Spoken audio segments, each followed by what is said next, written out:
Hi all. Tuesday evening வந்து நாங்கள் எல்லோரும் குட் மூவி போகலாம் அப்படின்னு சொல்லிட்டு பிளான் பண்ணியிருந்தோம். ஸோ அதுக்காக ஈவினிங் ஒரு 3 o'clock அப்படி கிளம்பியிருந்தோம்.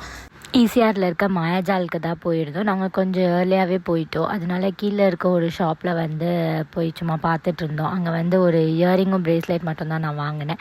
அதுக்கப்புறம் வெளியே வந்து இந்த ட்ரெயின், பைக் அதெல்லாம் வந்து இருந்துச்சு. சரி நமக்கு தான் டைம் இருக்கே, அதில் கொஞ்சம் போகலாம் அப்படின்னு சொல்லிட்டு நானும் அதுக்கிட்டவும் ட்ரெயின் ரைட் போயிட்டோம்.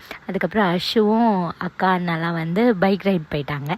அதுக்கப்புறம் நாங்கள் சாப்பிடலாம் அப்படின்னு சொல்லிட்டு ஃபுட் கோர்ட் போயிருந்தோம். இங்கே ஃபுட் கோர்ட்டில் அவ்வளோ ஒன்றும் நல்லா இல்லை, நிறைய ஷாப்ஸும் கிடையாது. இருந்ததில் என்ன பெஸ்ட்டாக நம்ம வாங்கலாம் அப்படின்னு சொல்லி பார்த்துட்டு ஆர்டர் பண்ணி சாப்பிட்டுட்டு டைம் ஆகிடுச்சின்னு சொல்லி மூவிக்கும் போயாச்சு. மூவி சூப்பராக இருந்துச்சு. மூவி முடியவே ஆல்மோஸ்ட் 9:30 ஆகிடுச்சு. ஸோ அதுக்கப்புறம் வீட்டுக்கு போய்ட்டு சாப்பிட ரொம்ப லேட் ஆகிடும்னு சொல்லிட்டு ஈஸியாக தாபான்ற ரெஸ்டாரண்ட்டில் தான் போய் சாப்பிட்டு முடிச்சுட்டு அங்கேருந்து கிளம்பி வீட்டுக்கு வந்தாச்சு. இன்னொரு vlogல பார்க்கலாம். Bye bye.